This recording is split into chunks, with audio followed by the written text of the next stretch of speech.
The discrimination and the deprivation. 50 years ago, on the 20th of April 1968, Enoch Powell, the Tory Shadow Defence Secretary, made a speech in Birmingham. In 15 or 20 years, on present trends, there will be in this country 3.5 million Commonwealth immigrants and their descendants. It was destined to become the most infamous speech made by any British politician since the war. As I look ahead, I am fitted with much foreboding. Like the Roman, I seem to see the white river Tiber foaming with much blood. In it, he warned that the character of the British nation was under threat from mass Commonwealth immigration. In this country, in 12 or 20 years' time, the black man will have the whip hand over the white man. This is the story of Enoch Powell, of his rivers of blood, and how he changed British politics forever.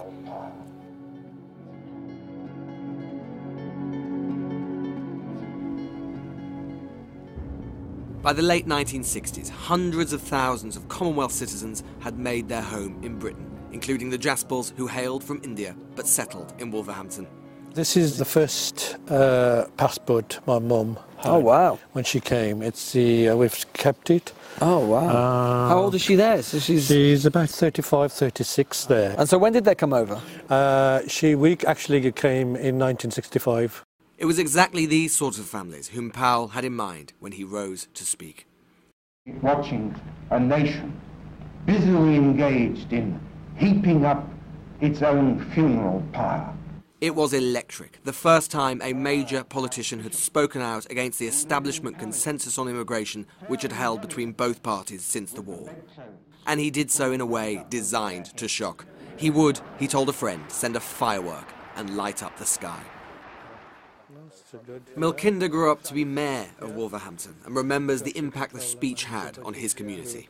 This is the street, when the speech by Enoch Powell was made, this is where we actually lived. You and your family? Yes. Your parents and the community at the time, what did they make of it? They were petrified, terrified, they were very nervous, they were very worried because the implication was that immigrants need to go back home, that we would be thrown out of the country. The impact it had was that my mother never ever changed her nationality because of that speech. Why? Because she thought she would be thrown out? Because she needed somewhere to go home to? Yes, and this is the house where we actually lived when the speech was made. Much of the speech doesn't exist on tape, but it wasn't surprising that Milkinder's mother was scared. Powell was saying not only that immigration should cease, but that everything should be done to encourage her and her family to leave, and that if she didn't, the character of Britain itself as a nation would be lost.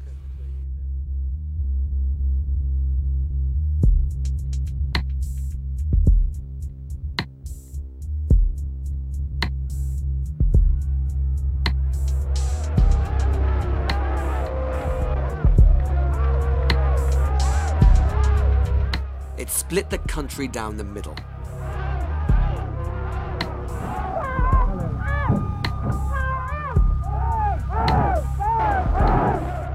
But Powell was right that his constituents, the white working class, were largely behind him.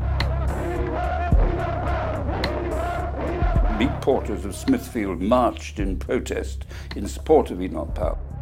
Dangerous, it was populist, it was playing to the worst sentiments which were then quite widespread.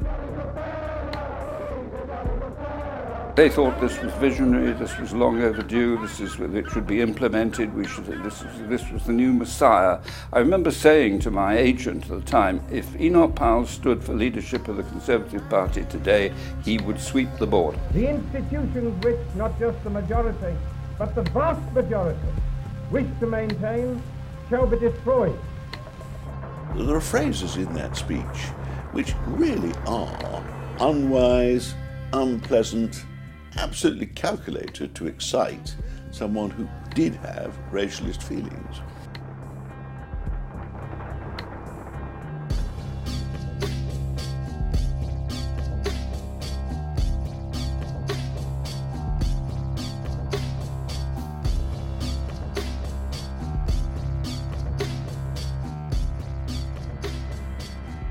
Allies of Powell say this was never about racism, but about numbers.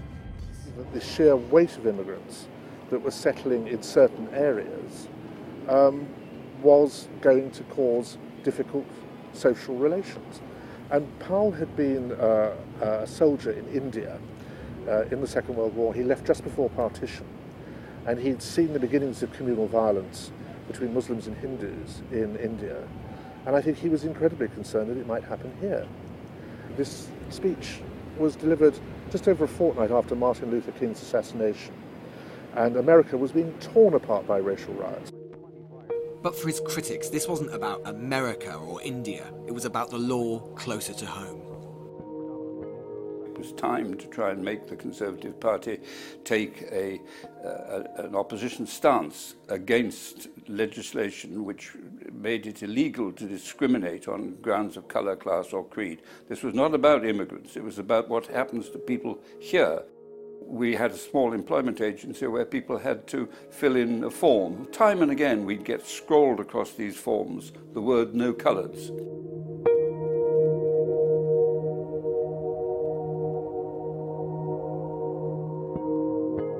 Powell said that he wasn't speaking on behalf of himself, but on behalf of his constituents of this place, of Wolverhampton, because he argued that their concerns weren't being listened to, that they were being suppressed by a powerful group of elites, a group of people who were trying to steal his constituents' country away from them.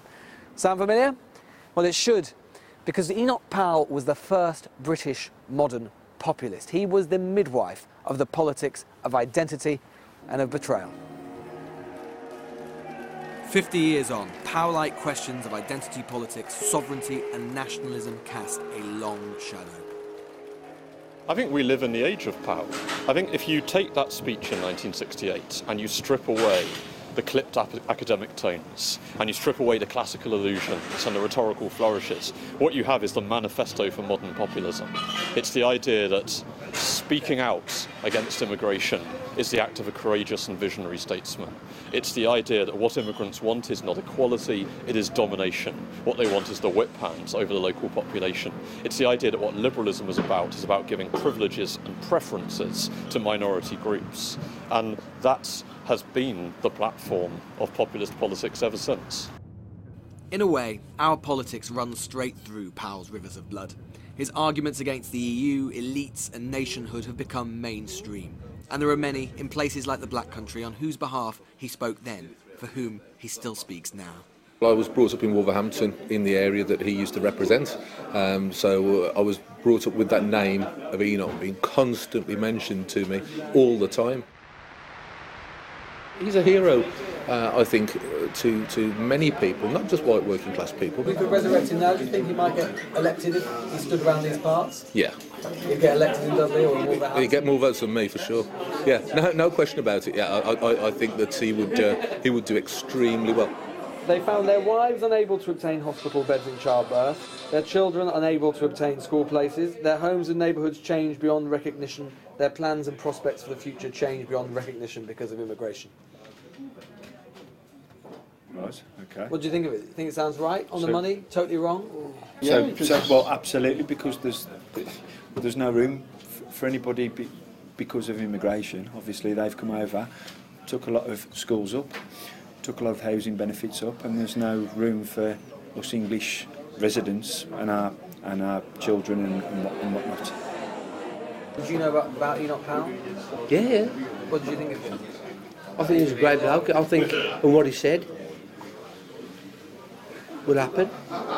So when he said that, when he predicted that in 15 or 20 years' time, the black man would have the whip hand over the white man, yeah, but man, do you yes. think that was right? Do you think he was right about that? I do, yeah.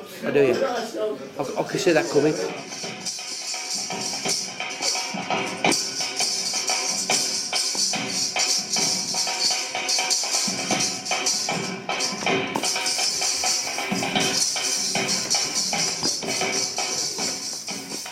On the other side of Wolverhampton, at West Park Primary, there's a very different vision of Britain on show. This school, criticised by Powell in the 60s as a place with almost no white children, is rehearsing a play which tells both his and their story and which rejects his checkered legacy. They know what racism is, they know it's ugly, they know it's important to speak out against it.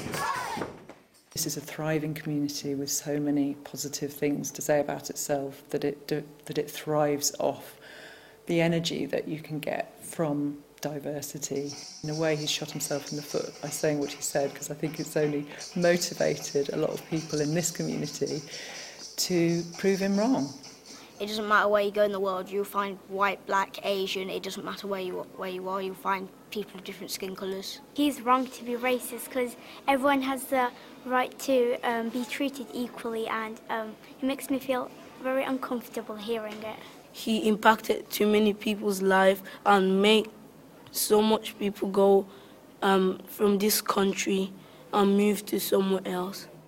All political careers end in failure, Powell once famously observed, and it never seemed truer than for his own life. But he believed he would be vindicated by history.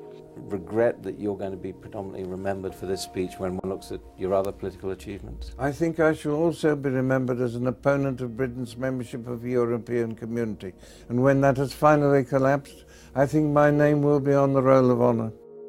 Powell died in 1998. He's buried here in Warwick in the church of his wartime regiment. By almost any standards, Enoch Powell was a racist, he was a sexist. We would have no compunction today in calling him a bigot. But what he also was, what you can also say about Enoch Powell, is that he was a patriot. It's the reason he's buried here under these colours. But a patriot to what? To an idea of Britain, to a type of Britain that even by his own time was already slipping away.